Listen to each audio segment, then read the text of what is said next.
We getting ready to stream? Hi, thanks for joining us on ALI TV tonight. Today we have a treat for you. We have a well-known and noted figure in the local Halifax community. She's the founder of the Emerging Lens Film Festival, now running for 7 years. 4 days of films at Pier 21, Halifax Public Libraries, and the Black Cultural Center. She's a former board member of the East Coast Music Association and the African Nova Scotia Music Association, as well as a past member of the Nova Scotia Mass Choir. So this actively engaged citizen and volunteer on many community development, economic development, educational and environmental issues in the HRM, primarily the Prestons as well as Lake Echo, where she lives, in the South Shore area, is Miss Shelley Fashan, if you don't already know already. So now Shelley is seeking the Preston seat in the upcoming provincial election.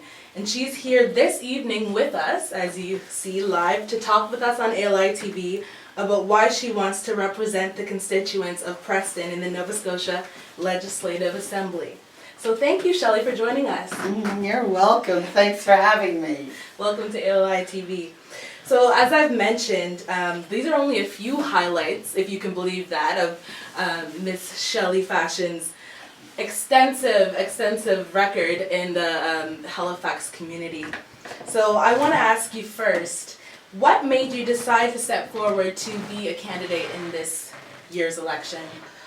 Well, it wasn't one thing. It was more building of things, because I looked at who was running. I thought, no, I think I need to see more change this time, and I felt that there needed to be a different voice, a voice of that's not generally at the table, and especially as a woman myself, I feel that there needs to be that perspective in government, and I wanted to be a part of making that change. I said, I can't, sit back and just watch things happen. I have to participate and be involved.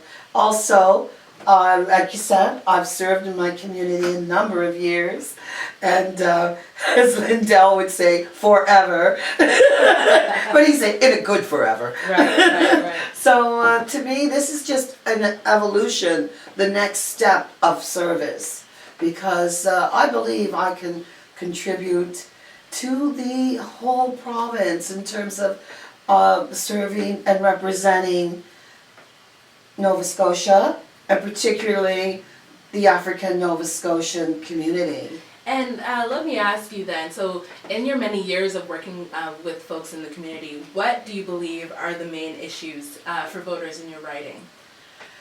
Well, my riding is made up of many voters. So if we are talking about the Prestons, the issues, of course, I mean, it's historic. Right. In terms of the racism and the systemic racism that's still inherent in the structures of this province. So they need to be addressed and challenged, particularly around policy, historical policy, laws, and what has really been barriers for us based on a Eurocentric government. So I think that's really important to make those changes, those systemic changes in our community. I think that some of the other issues are broader issues, employment. I mean, the disparities in our community statistically are higher in terms of our unemployment levels. We need to address issues around training and employment in the African Nova Scotian community, and it's not rocket science. This can be solved.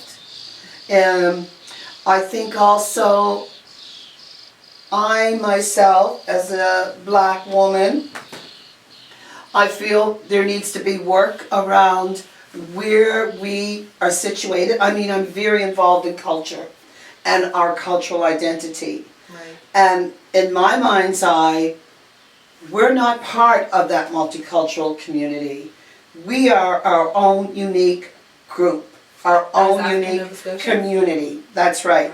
We are as well as the English and as well as the French, we are the builders of this nation. And we have not, Canada has not put us beside the other builders, and we need to take that place. We need to show them this is where we belong as our unique Indigenous Black community. So that's another thing. I think the other real issue is the land issue. That's a big issue, not just in North Preston, but around the communities in Nova Scotia. You know, the issue of clear title, the issue of these laws that have put up more barriers for our families, our African Nova Scotian families to get clear title. So I think there needs to be a lot of work done around that. I mean, there's more, I could talk about, but I think those, and health, I think healthcare is a really important thing, especially around mental problems, mental solutions. You know, we need more work around supports and resources for African Nova Scotians, and to be able to identify those things, so, and we need to have more research, around our communities in terms of, our statistical data in terms of our educational goals. Where are we situated in the education system? And we need more work with dealing with the issues with driving while Black. Right. So you've mentioned a few issues. So you've mentioned There's lots. Education. Yes, I can definitely tell. And they've been talked about in the community for years. And so you've mentioned health, among others, such as education. You've mentioned legal rights and title to land. You've mentioned culture and where African Nova Scotians are situated in the broader Nova Scotian fabric and Canadian fabric of culture. So with these issues being long-standing issues, how do you intend to tackle them, and your party, the NDP party, intend to tackle them differently than they've been looked at in the past? Well, first off, they need people who come with that experience. I am one of those people, as I have identified the issues that are important to me. I think that the NDP party is the one that mostly shares my vision and around fairness, around equity, around making lives better for all Nova Scotians, and particularly those that have been historically marginalized. They recognize that, and they don't have that one-size-fits-all approach. They understand that one size does not fit everybody, and based on our disparities in this province, they're going to recognize those issues and try and to address them collaboratively with the communities. So I see a big significance in terms of, the wisdom to me comes from the collective. It's not going to be like we're going to have all the answers. We really need to interact, connect, and collaborate with our communities. So, yeah. Right, so you basically just said that recognition is the first step. So recognition of the issues that African Nova Scotians are facing in our province, as well as collaborative efforts that include consultation. Right. So can you make any comparison to what our current government has done and is doing on that? Do you believe that recognition piece and collaboration piece are missing? Absolutely. I mean, you could only see that with what they did with the teachers, that Bill C-75. That's not done in good faith. That's not done in it's done from a position of power rather than a position of collaboration. And, so that's not the way we will engage. So can you tell me a little bit, about what the atmosphere has been like as you've gone out and canvassed in your community? What are you hearing specifically from people, the personal issues, if you have any stories to share from folks that you've talked to on the campaign trail? Well, I can speak personally. My sister will lose her doctor, and she was told that it will take a year for her to get a new replacement, and to go on the waiting list now, because she's going to have to wait 12 months to get a new doctor. That's really inappropriate in terms of way I think our healthcare should work. I heard from people from the doorstep who are waiting for replacement, knees and whatever, 16 months. That's really unacceptable wait times in my mind's eye. So the health system is not meeting the needs of average folks. So that's some of the things that I hear on the doorstep. I hear on the doorstep that, people are not making ends meet. They're just struggling. So, people have been very forthcoming with me and telling me, the things that are going on in their lives. And so, yeah. So with the healthcare issue has been hot button topic this election. So what specifically is the NDP proposing with that issue? What are their steps to address that? Well, we are investing in the healthcare system. We are actually putting dollars into the healthcare system to hire more doctors, to hire more mental health professionals, and to create new long-term care facilities so that the seniors that are in hospitals can transition to places that are best suited for their needs. It will help to eliminate all that backlog in the hospitals, just moving people to where they should be, and addressing those types of issues and supports. So what we are doing is we are investing over the next 4 years over $100 million into the health system. I can't give you the exact numbers. I don't remember them. I believe it's 120 million. Don't quote me. Because I can't retain everything. Right. But, that's where we are directing our resources, is investing in the healthcare system. Right. So the issues that you've been talking to us about today, and of course you are a representative of everyone in the, if you win, you will be a representative of everyone in the Preston riding. So can you tell me, are there similarities in the issues that voters are talking about with black voters and non-black voters? Well, these things matter to everybody.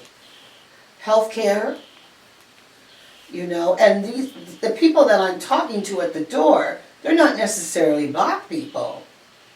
These are the people that I'm meeting as I go along, and most of them are white. Right. I live in Lake Echo, which is primarily an all-white neighborhood, and I have for over 30 years. Right. My kids went to an all-white school. They were one of 4 black kids in the school.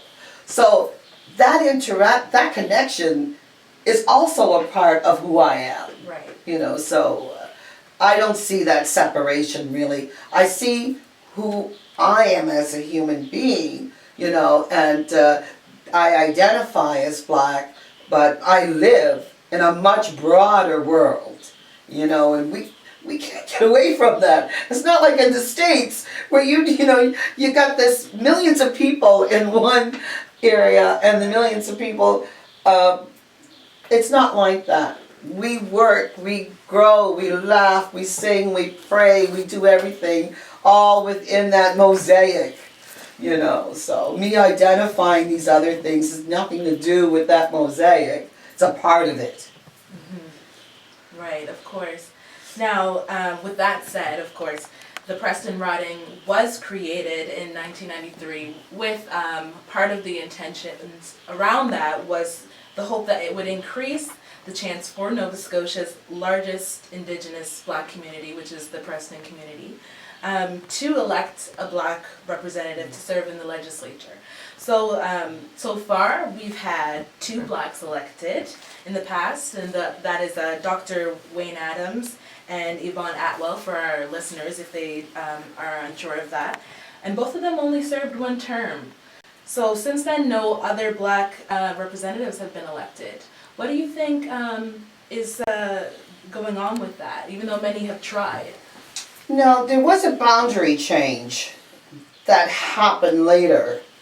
So prior to, when in that 1993, the boundaries changed after that, which created this whole watered down group.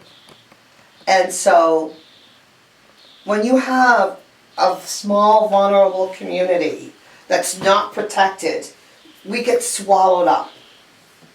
And it's always that to and fro.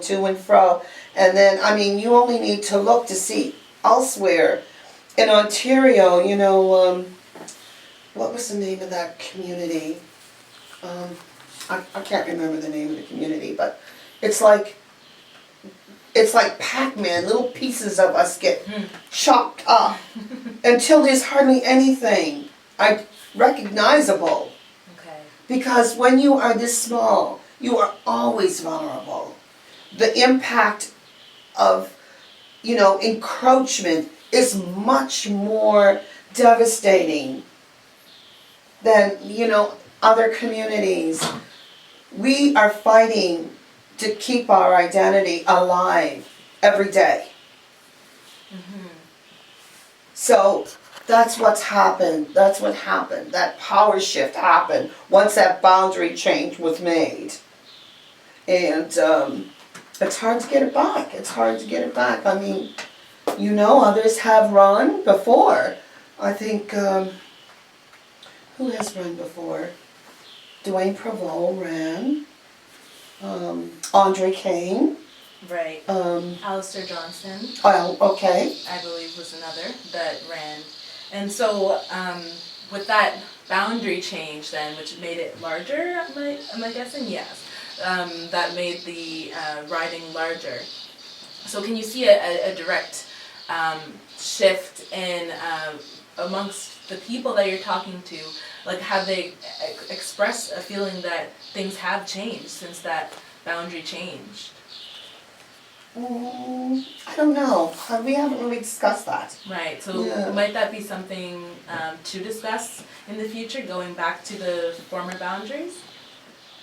Oh, absolutely. I mean, I believe the Acadian community is right now taking the Right. current government to court Yes. around that Right. and protection of their minority rights. You know, and I mean, that's a part of what we're dealing with as well. Right. So whether that change happens, I don't know, or ever, you know. But we can't stop trying. We have to always be in that race. And now the PC Conservative Party has put forward a Black candidate, and so that candidate is Irving Carvery. But Mr. Carvery isn't from the Preston riding, nor does he live in the Preston riding. Do you think that something like that, like where the candidate is from, matters to the voters? It may matter to some, absolutely. I get that response. Who? From where? You know, where'd you say he's from? You know, people have that reaction because it doesn't make sense to them. Right. You know. And, you know, I really don't want to entertain that question because after this election, I'm the same person I was before the election. Of course. We all are, right? Yeah. So, you know, just thinking, yeah, that question was just thinking for future, you know. What does the community want, you know, out of a representative? Do issues like that matter anymore, whether, you know, the person is from the community or not? I think it does. Right. I really do. I really do. Now, just a little bit more about yourself. You've given us a lot of great information, and you've talked about how you've lived in the area for 30 years plus, and your family, you raised your family in the Preston area, the Lake Echo area.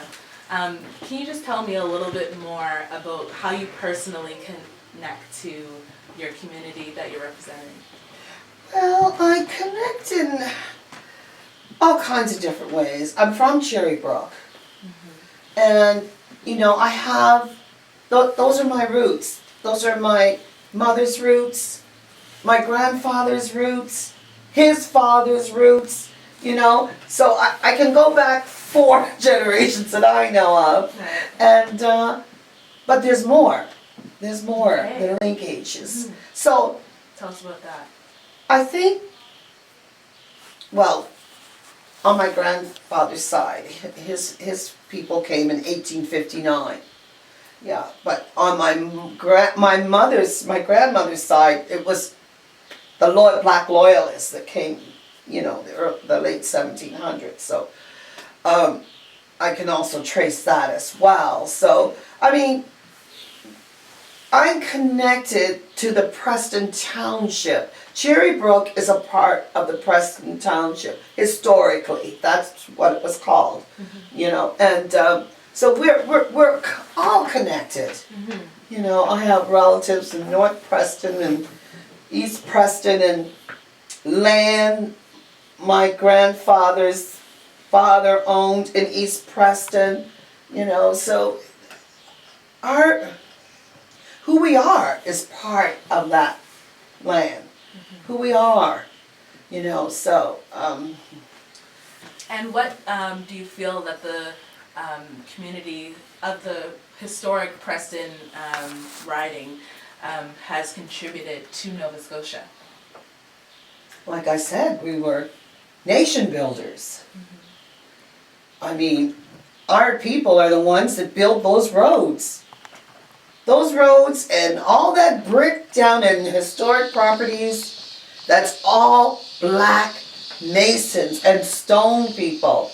You know, Nova Scotia was built on the cheap labor of African Nova Scotians. You know, even right down to Citadel Hill, we know the Maroons built that. Right. And do we see a statue there for the Maroons? You know, so I just believe that you know, the question that you we just contribute so much to the whole fabric of this province. Definitely, most definitely. So we're wrapping up here, and I just want to get from you lastly, can you just tell us, if you can, briefly, why you feel that you will best represent this riding? And you've given us a lot of good reasons already, but let us know a little bit more just to end off. Well, I just care about the future of my communities. I really do. I work very, very hard for us to come together and prove things. As a matter of fact, I was at a meeting today on unemployment in the African Nova Scotian community, which took me away from what I really needed to be doing, which is canvassing. But, you know, I believe that our time has yet come, you know, to be recognized, to be put in our rightful place. So that's very important to me. That is something I have worked for all of my life.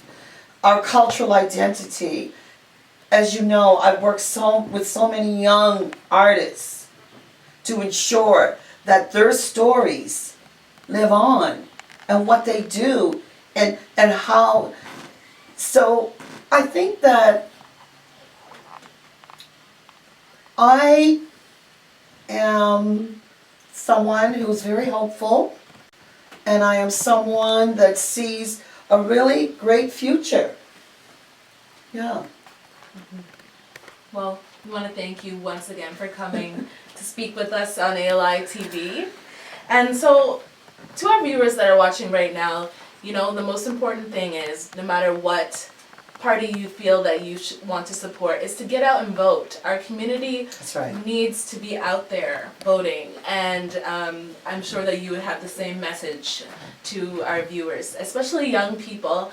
Get together, vote. You know, it's political action is important, and more important now than ever, as our society is changing so quickly.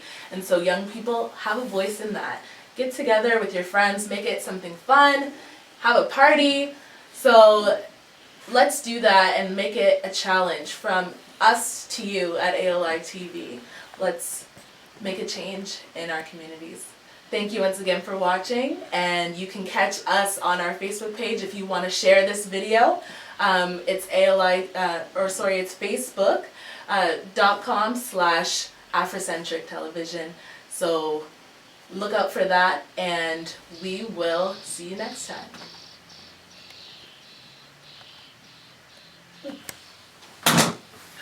Great interviewer.